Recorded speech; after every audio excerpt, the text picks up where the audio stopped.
വെഞ്ഞാറമൂട് കൂട്ടക്കൊലപാതകം കഴിഞ്ഞ ദിവസങ്ങൾ പിന്നിടുമ്പോഴും ഈ സംഭവത്തിന്റെ ദുരൂഹതകൾ ഇപ്പോഴും ബാക്കിയാവുകയാണ്. സാമ്പത്തിക പ്രതിസന്ധിയാണ് ക്രൂരമായ കൊലപാതകത്തിന് കാരണമെന്ന് പ്രതി അഫാൻ പറയുമ്പോഴും പരിഹരിക്കാവുന്ന സാമ്പത്തിക പ്രശ്നങ്ങളെ തങ്ങൾക്കുണ്ടായിരുന്നുള്ളൂ എന്നാണ് പിതാവ് റഹീം മാധ്യമങ്ങളോട് ഇന്ന് പറഞ്ഞത്. അതേസമയം കട്ടിലിൽ നിന്ന് വീണാണ് പരിക്കേറ്റതെന്ന വാദം ആവർത്തിക്കുകയാണ് അഫാന്റെ മാതാവ് ഷെമി മജിസ്ട്രേറ്റിൽ. കുടുംബത്തിന് 65 ലക്ഷം രൂപയുടെ ബാധ്യതയുണ്ടെന്ന കാര്യം നിഷേധിക്കുകയാണ് അഫാന്റെ പിതാവ് റഹീം. 15 ലക്ഷത്തിന്റെ കടബാധ്യത മാത്രമാണ് തനിക്കറിയാവുന്നതെന്നാണ് റഹീം മൊഴി നൽകിയിരിക്കുന്നത്. പെൺസുഹൃത്തിന്റെ സ്വർണമാല പണയപ്പെടുത്തിയിട്ടുണ്ടെന്നും അത് തിരിച്ചെടുക്കാൻ പണം വേണമെന്നും തന്നോട് ആവശ്യപ്പെട്ടിരുന്നു. ഇതനുസരിച്ച് 60,000 രൂപ നൽകുകയും ചെയ്തെന്ന് റഹീം പറയുന്നു. എന്നാൽ കൊല്ലപ്പെട്ട ഫർസാനയുടെ സ്വർണമാല അഫാൻ എടുത്തു നൽകിയില്ല.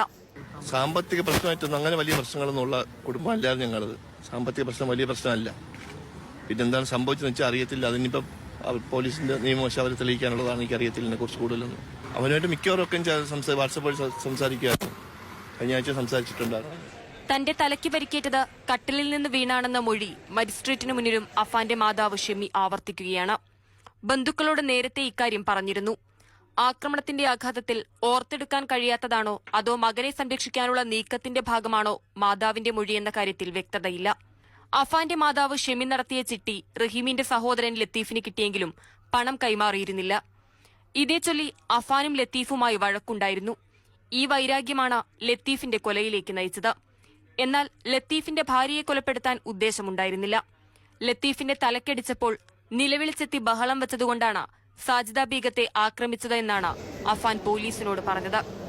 ആശുപത്രി സെല്ലിലുള്ള അഫാനെ നാളെ ജയിലിലേക്ക് മാറ്റും. മാതൃഭൂമി ന്യൂസ്, തിരുവനന്തപുരം.